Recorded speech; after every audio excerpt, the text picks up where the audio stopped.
No momento em que a humanidade sofre por tanto desamor, pela fome, pelas guerras, os tóxicos alimentando a violência em nossa cidade.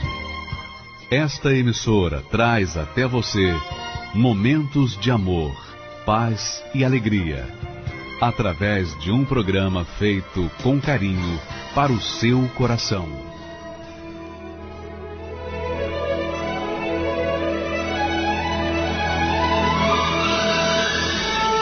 E agora, com você, a Palavra Amiga do Bispo Macedo.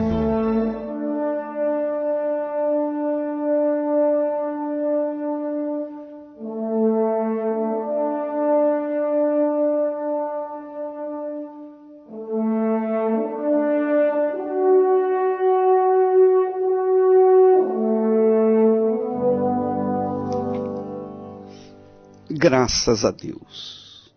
Eu ergo as minhas mãos para os céus, em o nome do Senhor Jesus, para abençoar a sua vida, minha amiga, meu amigo ouvinte.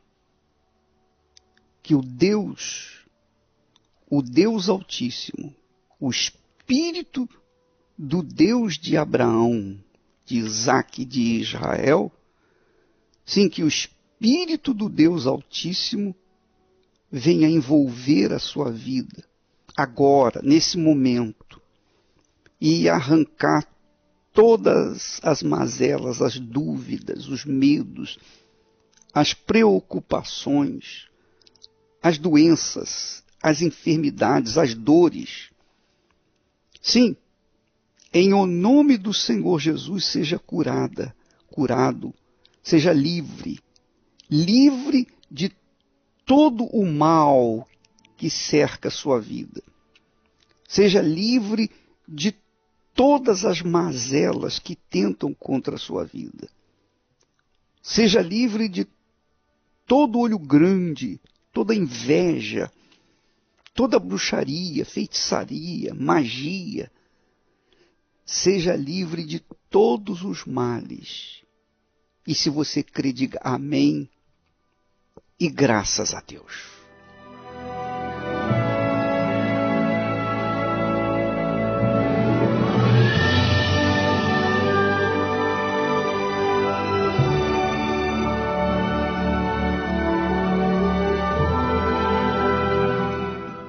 Muito bem, nós, dando continuidade à mensagem de Gênesis capítulo 13, nós terminamos ontem, Gênesis 13, até o momento em que Abraão e Ló se separaram. No versículo 14 do capítulo 13, o Senhor disse a Abraão, depois que Ló se apartou dele: levanta agora os teus olhos.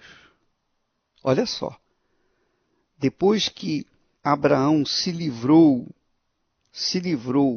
do seu problema, se é que podemos dizer assim, porque Ló era um problema para Abraão. Ló não estava com Abraão, estava junto de Abraão, mas não trazia consigo o altar de Deus. Quem edificou o altar para Deus foi Abraão, não foi Ló. Ló deveria estar olhando o que Abraão fazia, mas não o imitou. Não participou da construção do altar e, consequentemente, não sacrificou. Então, depois que Ló se separou, Abraão estava agora mais livre. Com a cabeça livre daquele sentimento de guardar, de cuidar do seu sobrinho, então Deus aparece para ele e manda-o levantar os olhos. Levantar os olhos. Que bacana isso. Levanta agora os teus olhos. Por que Deus não mandou Abraão levantar os olhos quando estava com Ló? Essa é uma pergunta que fica no ar. Por quê? Mas depois que Ló se apartou dele, Deus aparece para Abraão e diz: levanta os teus olhos porque certamente Ló não estava na mesma fé de Abraão. Levanta agora os teus olhos. Quer dizer, assim acontece com muitas pessoas que me ouvem neste momento. É uma lição que nós podemos aprender. Às vezes a pessoa tem a sua vida amarrada, a sua visão bloqueada, porque ela está amarrada, presa, atada aos sentimentos de mãe, de filho, de pai, de irmãos, de parentes, de entes queridos. E por causa disso, ela amarra, ela impede Deus de dar-lhe a visão, porque a visão dela está mais focada na sua família do que propriamente em Deus. E essa é uma das razões porque Jesus disse: quem ama o seu pai, sua mãe, mais do que a mim, não é digno de mim. Quem ama sua filha, seu filho, mais do que a mim, não é digno de mim. Quem ama o seu irmão, sua irmã, etc., ama a sua vida mais do que a mim, não é digno de mim. Então Deus esperou que Ló se apartasse de Abraão, que o sobrinho se apartasse do tio, para que então mandasse o tio Abraão levantar os olhos, quer dizer, ter a visão. Levanta os teus olhos e olha desde o lugar onde estás.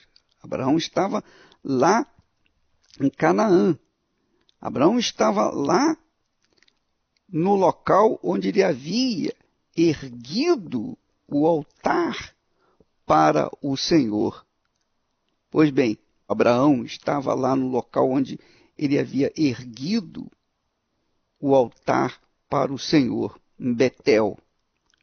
Então ele disse: olha para o norte, olha para o sul, e para o oriente, e para o ocidente. Porque toda esta terra que você está vendo, eu vou dar a ti e a tua descendência para ti, para sempre. Toda a terra é de Deus. Ele é o Criador. Ele dá a quem quer, a quem quiser. Cabe a ele distribuir a terra para quem ele quiser. E ele escolheu Abraão para dar a terra de Canaã. É claro que já havia povos lá, mas isso não quer dizer que aqueles povos eram os donos da terra. Não. A terra é de Deus. Ele dá para quem ele quer. Ele deu para Abraão. E deu para Abraão e para a sua descendência. E ainda fez mais a promessa: farei a tua descendência como o pó da terra. De maneira que se alguém puder contar o pó da terra, também vai poder contar a descendência, a sua descendência. Quer dizer, é impossível. Então, levanta-te, continua Deus, percorre essa terra no seu comprimento, na sua largura, porque a ti a darei. E Abraão mudou as suas tendas e foi, e habitou nos carvalhais de Manre, que estão junto a Hebrom, e edificou ali um altar ao Senhor. Veja que mais uma promessa que Deus fala, dá a Abraão, novamente ele tira o momento para edificar um altar e fazer os sacrifícios para Deus. É interessante notar isso, minha amiga, meu amigo ouvinte, porque nós estamos na campanha de Israel, na fé de Abraão, quando foi sacrificar o seu filho lá no Monte Moriá. E Deus, o próprio Deus, lá em Isaías capítulo 51, diz para que nós olhássemos para Abraão. Está lá escrito, capítulo 51 de Isaías, versículo 2. No versículo 1 ele diz assim: ouvi-me vós, ouvi-me. E depois ele diz: olhai para Abraão. Quando eu o chamei, ele era só. Ele era só. Ele manda que olhássemos para Sara, que nos deu a luz, mas fala para que nós pudéssemos mirar nossa vida de acordo com Abraão. Abraão era um homem de fé. Abraão não fez nenhum milagre. Abraão não fez nenhum milagre como fez Moisés. Abraão foi o próprio milagre. Abraão não manifestou a sua fé, não esboçou a sua fé para ninguém. Mas Abraão foi a própria fé. A própria fé. Abraão edificou vários altares para Deus e sacrificou. Por onde ele ia pelas terras de Canaã, ali ele edificava um altar ao Senhor e sacrificava. E você sabe, minha amiga, meu amigo, esse é um segredo. Vou dar o segredo para você. Quando Abraão saiu da sua terra de Harã para Canaã, Deus falou com ele novamente lá em Canaã, e Abraão imediatamente ergueu um altar em Betel e sacrificou para o Senhor. Mas nós já vimos isso, já vimos que quando ele construiu o altar, fez o sacrifício, e havendo fome naquela terra, necessidade, Abraão não consultou a Deus. Ele deixou o altar construído lá em Betel e desceu para o Egito para buscar comida.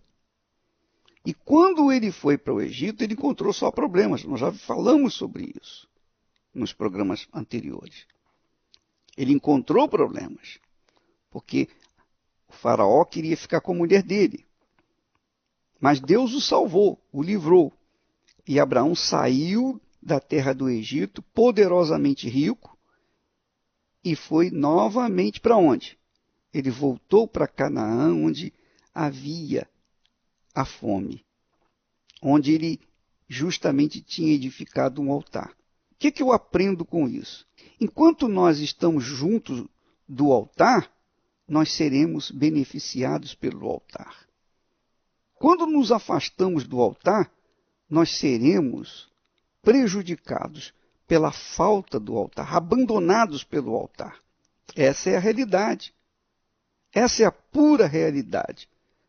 Nós falamos nesta quarta-feira passada que o apóstolo Paulo diz que quem está perpetuamente junto do altar tira o seu sustento, tira a sua provisão. Abraão mostra isso. Abraão mostra isso. Enquanto ele esteve junto do altar, não lhe faltava nada. E no caso da fome que veio àquela terra de Canaã, bastava ele chegar-se junto do altar e fazer o sacrifício, e Deus iria providenciar, iria prover para ele a sua necessidade, porque foi Deus quem o mandou para lá. Então Deus tinha que dar a sustentação. Deus não mandou que ele descesse lá no Egito. Abraão apelou para a força da carne, do braço, e teve problemas. Aí ele voltou e foi quando Deus novamente fala com ele. Olha, Abraão, olha para o norte, para o sul, para o leste, para o oeste, para o oriente, para o ocidente. Tudo isso que você consegue ver, eu darei a você e à tua descendência. Mas mantém-se comigo. Mantém-se no altar. O altar, minha amiga e meu amigo ouvinte, é o local onde a gente resolve os problemas da gente. Não tem jeito. Você pode ser uma pessoa caridosa, uma pessoa de fé, uma pessoa cumpridora dos seus deveres, você pode ser uma pessoa leal à sua igreja, à sua denominação, você pode ser uma pessoa muito boazinha, uma serva, um servo. Mas, se você não sacrificar, você não vai conquistar. Eu duvido que você vá conquistar alguma coisa sem o sacrifício. Sem o altar, vivendo uma vida secular, como os incrédulos têm vivido, eles têm que sacrificar. Até os ladrões sacrificam. Os ladrões sacrificam quando eles colocam em risco as suas vidas para roubar. Essa é a realidade. Mas todos sacrificam. Todos sacrificam neste mundo. Não há como você conquistar alguma coisa neste mundo sem o sacrifício. Ora, bolas, imagine no reino dos céus. Jesus fala sobre isso. Quem quiser vir após mim, quer dizer, se alguém quiser me acompanhar, se alguém quiser chegar onde eu vou, se alguém quiser viver comigo, negue-se a si mesmo. Quer dizer, olha a prova aí. Olha o sacrifício aí. A pessoa tem que sacrificar. Tem que sacrificar. Se ela não sacrificar, ela não vai conquistar. A Igreja Universal do Reino de Deus é a Igreja do Sacrifício.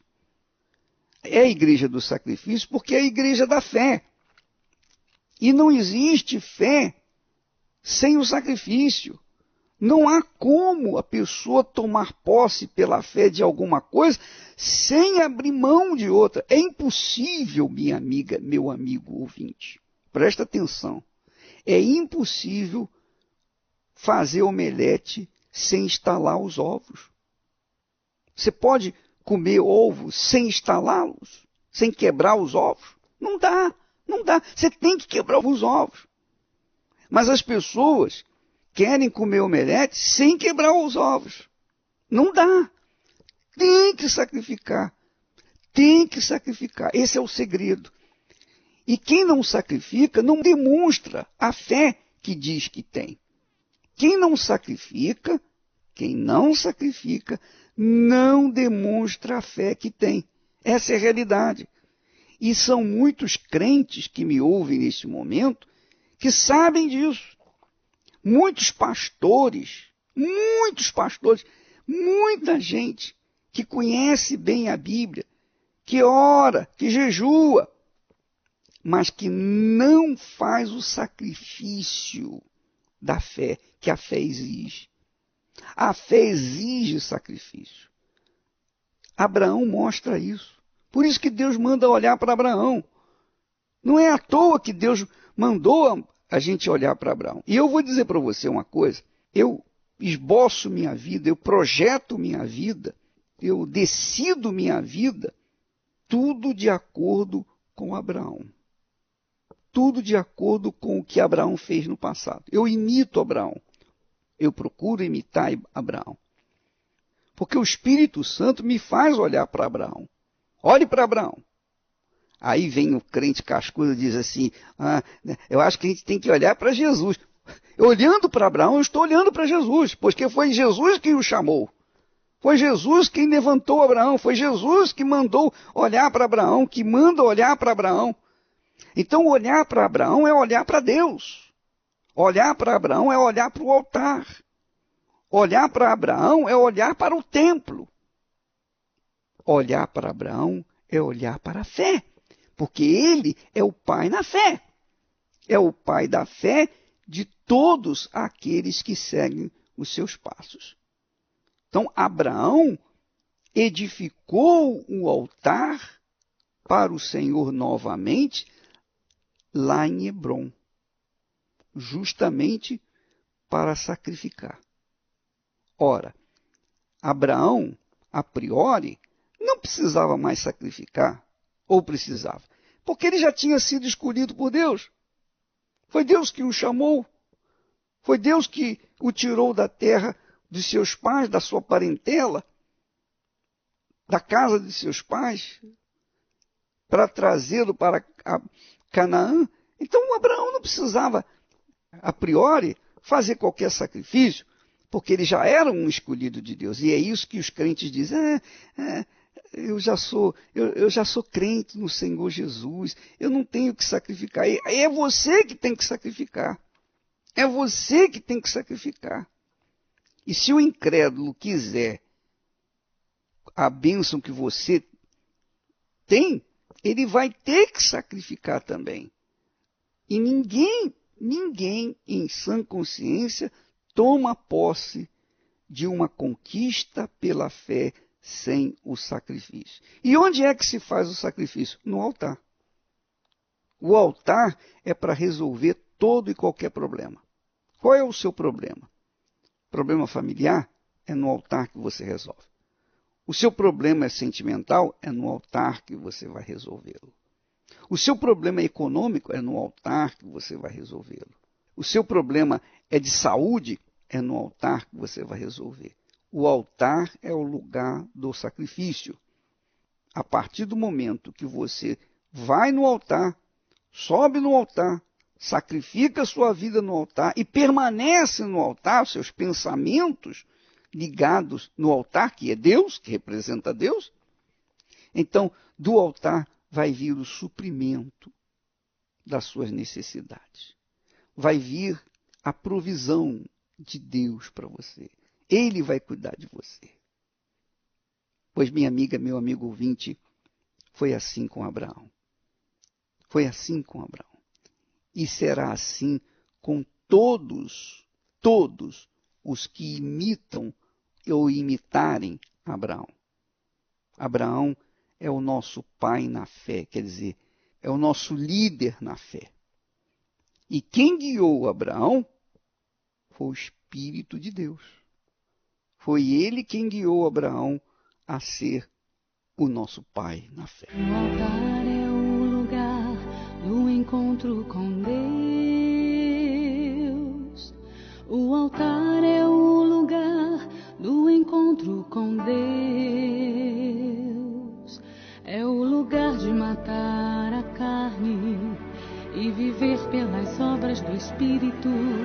É no altar que se pratica a fé inteligente no Senhor Jesus Cristo. O altar de Deus é feito para isso. O que procede da alma é só emoção, é ilusão, não produz frutos de santificação. O que procede do Espírito é vida e realização. É o nascer de novo, é nova criação. Hoje eu vim sacrificar no teu altar. Deixa o melhor que há em mim no teu altar, meu Deus. O Espírito Santo testifica com eu sou filho de Deus. Tudo aquilo que eu tocar é meu. Hoje eu vim sacrificar no teu altar. Deixa o melhor que há em mim no teu altar, meu Deus. O Espírito Santo testifica com eu sou filho de Deus. Tudo aquilo que eu tocar é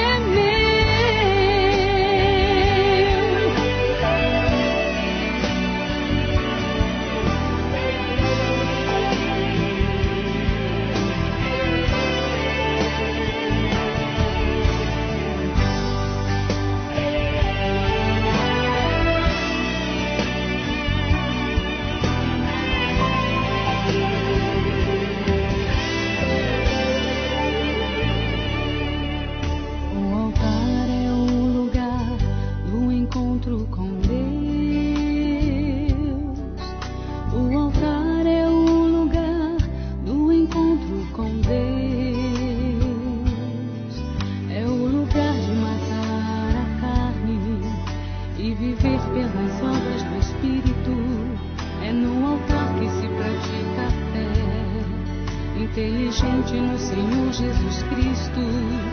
O altar de Deus é feito para isso. O que procede da alma é só emoção, é ilusão, não produz frutos de santificação. O que procede do Espírito é vida e realização. É o nascer de novo, é nova criação. Hoje eu vim sacrificar no teu altar. Deixa o melhor que há em mim no teu altar, meu Deus. O Espírito Santo testifica com eu sou filho de Deus. Tudo aquilo que eu tocar é meu. Hoje eu vim sacrificar no teu altar. Deixa o melhor que há em mim no teu altar, meu Deus. O Espírito Santo testifica com eu sou filho de Deus. Tudo aquilo que eu tocar é meu. Hoje eu vim sacrificar no teu altar. Graças a Deus, minha amiga, meu amigo ouvinte, o Espírito Santo é quem nos guia ao altar. É o Espírito Santo que nos dá a fé, a coragem para a gente sacrificar. É Ele que faz isso. Ele é o que orienta, que dá coragem e fé. Então, se você não tem coragem para sacrificar, é porque você não foi tocado por Ele. Com certeza é isso. E quando você é tocado por Ele para sacrificar, você não tem dúvida nenhuma. Você não pergunta a ninguém. É uma coisa pessoal entre você e Ele. Eu queria dizer para você que esta é a maior necessidade da pessoa, o Espírito Santo. Lembra quando Jesus falou assim: vocês estão preocupados com roupa, com sapato, com comida, com isso, com casa, com isso, com aquilo.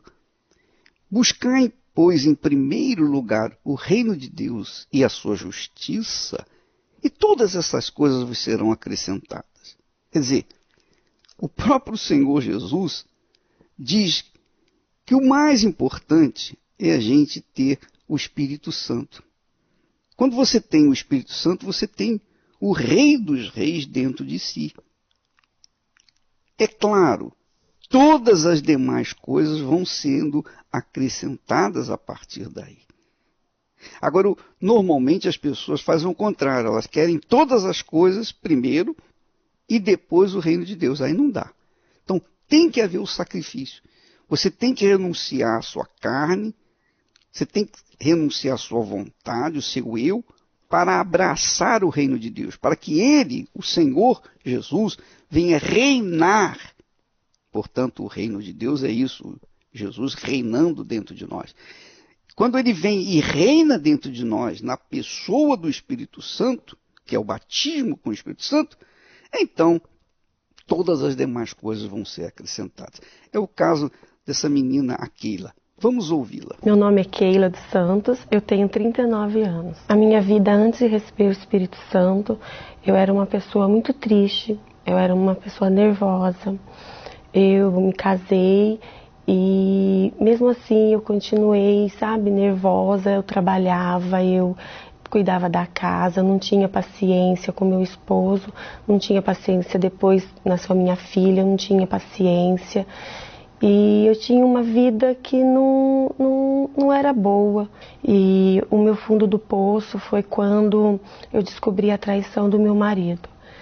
Aí para mim foi, eu costumo dizer que não foi nem o fundo do poço, foi depois do fundo do poço que eu me senti a pior pessoa do mundo. Eu me senti...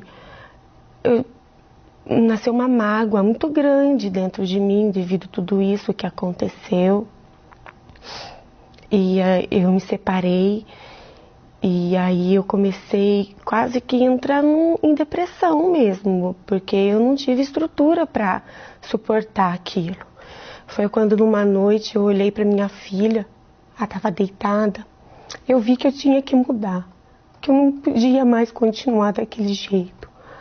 Que eu tinha que buscar algo para minha vida, porque senão eu ia condenar a minha vida e a dela também. Na época ela estava com 5 anos. Foi onde eu vi que precisava mudar e foi assim que eu cheguei aqui. Participando das reuniões de quarta e domingo, eu vi que somente eu tendo o Espírito Santo é que eu ia mudar a minha vida. Foi onde eu comecei a buscar, eu comecei a orar, não perdia uma reunião, participava mesmo com vontade, porque só com o Espírito Santo eu via os testemunhos, eu via as pessoas, relatando o mesmo fato que aconteceu comigo, elas também tinham passado por isso e elas conseguiram superar, conseguiram tirar toda a mágoa, toda a tristeza, todo aquele complexo de inferioridade que fica, que elas conseguiram vencer. Então eu vi que eu precisava do Espírito Santo também para poder passar por isso e vencer. Durante os 21 dias do jejum de Daniel, eu abri mão de tudo. Eu não assisti televisão, eu só ouvia a programação da rádio, da igreja. Eu não entrei em internet, Facebook, nada. Eu só buscava o Espírito Santo. Procurei ler mais a Bíblia, procurei meditar mais na palavra de Deus. E durante esses 21 dias, eu acompanhava a programação do bispo pela rádio, às 23 horas. E eu fiz um propósito que eu queria muito, queria ir além. Eu fiz um propósito, particular, de buscar durante esses 21 dias, de joelho ali na minha cama, enquanto o bispo fazia a oração no rádio. Foi quando um dia eu fui batizada com o Espírito Santo. Ali então, eu tive uma paz tão grande dentro de mim, porque o pastor fazia a oração na igreja, eu orava, o pastor falava, você que tem uma mágoa, ore pelaquela pessoa, fale o nome daquela pessoa. E por várias vezes eu não conseguia, eu não falava, eu resisti várias vezes, e aí eu saía do mesmo jeito. Mas um dia, eu não queria, mas eu falei. Quando eu comecei a falar o nome das pessoas que eu tinha mágoa, foi como se estivesse assim, tirando com a mão, sabe? Todo aquele sofrimento, toda aquela mágoa, todo aquele ressentimento foi saindo de dentro de mim. O Espírito Santo me trouxe paz, me trouxe alegria, me trouxe o conforto, me trouxe, me mudou a minha vida, eu limpei meu coração, eu nasci de novo, sou uma nova pessoa, não sou mais nervosa, não tenho mais raiva, mágoa de ninguém. Então foi uma mudança realmente por completo. Hoje em dia, quando surgem os problemas, eu vejo que não tem tanta importância assim, porque eu tenho o Espírito Santo e eu sei que eu vou vencer. E ele é a base, é o que sustenta, é o que nos fortalece, porque senão eu não teria conseguido sair da onde que eu saí, do fundo do poço que eu estava, eu não teria conseguido. Então, com o Espírito Santo, hoje em dia, a gente passa todas as barreiras. Pois é, você verifica que o Espírito Santo é o reino de Deus dentro de nós. Quando a pessoa recebe o Espírito Santo, ela recebe o Rei dos Reis dentro de si. E ela começa a viver no reino de Deus. Agora, vamos ver. Esse é o altar que Deus quer fazer. Ele quer formar, edificar dentro de você. Abraão e os profetas, os demais reis, etc., edificaram muitos altares. Nós edificamos altares quando erguemos um templo, uma casa de Deus. Mas existe o altar dos altares. O altar dos altares é feito pelo próprio Deus quando a pessoa recebe o Espírito Santo. Então, quando você receber o Espírito Santo, você será o altar dos altares. Você será o altar de Deus. E a sua vida será sacrifício dia após dia, até a vinda do noivo do Senhor Jesus. E a Bíblia diz aqui, o apóstolo Paulo diz lá em 1 Coríntios, capítulo 9 e versículo 13, ele diz assim: e os que de contínuo estão junto ao altar, participam do altar. Quer dizer, os que estão de contínuo junto ao Senhor do Senhor recebem, participam das suas bênçãos. Vamos ouvir agora um testemunho de fé de uma pessoa que conquistou através da sua ida ao altar. Eu venho de uma família muito humilde. Eu morava numa casa pequena e eu dormia até na mesma cama que a minha mãe e meu pai. E até a minha irmã mais velha, ela morava com minha avó, porque minha mãe não tinha condições de cuidar. Na época eu trabalhava com os meus pais na feira. Aí foi que eu conheci um rapaz, onde eu me apaixonei por ele. Eu era muito jovem, né? E aí a gente começou a namorar, a gente namorou 3 anos e a gente se casou. Eu tive 2 filhos com ele, a gente até vivia bem. E aí, de repente, aconteceu uma tragédia, onde ele foi assaltado, ele levou 4 tiros e uma semana ele faleceu. Há um mês antes, a minha mãe, ela deu um infarto nela. Então, foi 2 tragédias praticamente juntas, né? Um mês de diferença, eu tinha perdido a minha mãe e perdido o meu marido. E me vi sozinha, com os 2 filhos para criar. O mais novo tinha 3 anos e meio, e o mais velho tinha 7 anos. Aí, devido a eu não ficar com os pensamentos, né, em tudo o que tinha acontecido, nas tragédias que tinha acontecido na minha vida, eu me dediquei muito a trabalhar. Eu trabalhava demais para me esquecer. Aí eu conheci um rapaz, ele era mototáxi. Aí quem ficou sabendo dele foi a minha irmã, que tem uma amiga, né, e ela pegou a moto com ele. E ele tentou matar ela. Aí eu fiquei com medo. Terminei com ele. Ele queria uma explicação, porque eu tinha terminado, mas era o medo. Aí foi assim que eu cheguei na igreja. Que eu cheguei com medo e comecei a participar das reuniões. E a fé que apresentava não era uma fé de emoção, era uma fé verdadeira, né? E eu fui colocando aquilo em prática, porque eu não fui agindo com sentimento mais igual eu era antes, né? E aí foi tudo mudando, porque dentro de mim mudou. Então, consequentemente, fora também ia mudar. E foi o que aconteceu. Eu era uma pessoa vazia, eu era uma pessoa muito triste, né? E eu fui vendo que, consequentemente, eu fui mudando. A cada reunião que era apresentado, né? Essa fé, eu ia mudando, eu ia aprendendo, eu ia obedecendo. E logo veio a Fogueira Santa de Israel, onde eu me entreguei. Eu tive que deixar de fazer a minha vontade e sim fazer a vontade de Deus, para que a minha vida viesse mudar. E realmente foi o que aconteceu. Deus me respondeu, eu conheci o meu atual esposo na igreja, a gente começou a namorar, aí logo a gente casou.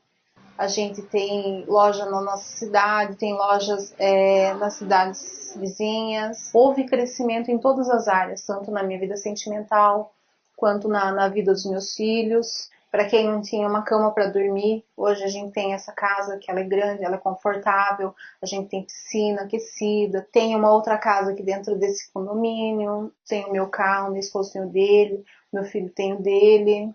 Tudo que a gente conquistou não foi fácil. Foi de fogueira santa em fogueira santa.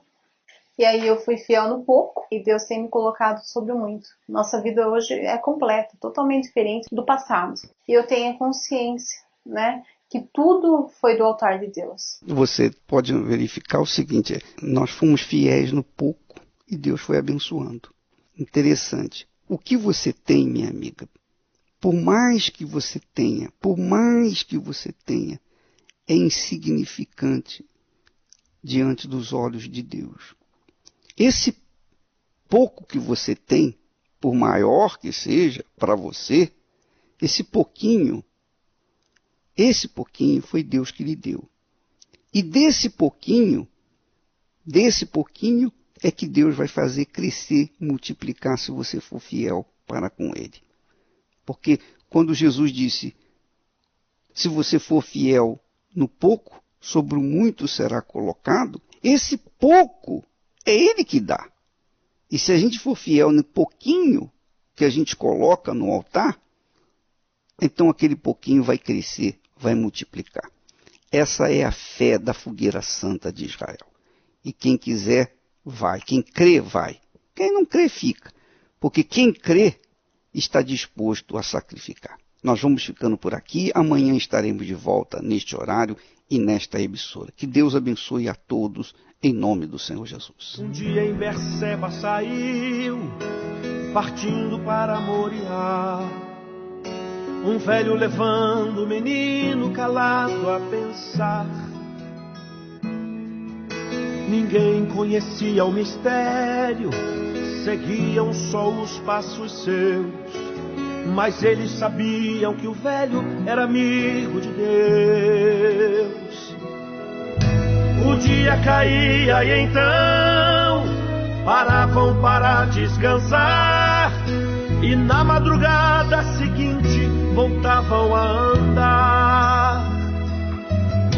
O velho Abraão, sem temer, sabendo que Deus grande é, seguia ao encontro de Deus para provar sua fé. 3 dias passaram e então ali conseguiram chegar no certo lugar onde a fé ele iria provar. Os servos ficaram e assim, levando o menino ele foi, deixando a certeza que os dois voltariam depois. Isaque seguia na frente, formoso até no caminhar. Quem sabe Abraão nessa hora começou a chorar. Isaque perguntou: meu pai, cadê o cordeiro, onde está? Meu filho, cordeiro para si, Deus proverá. Proverá, proverá. Meu filho, cordeiro para si, Deus proverá. Proverá, proverá. Meu filho, cordeiro para si, Deus proverá. O velho Abraão preparou com todo cuidado o altar, colocando a lenha em ordem para o fogo pegar. Pegou o menino e amarrou, deitou sobre o altar então. Estava bastante afiada uma arma na mão. O velho Abraão, pela fé, do plano de Deus não fugiu. Estava disposto a cumprir o que Deus lhe pediu.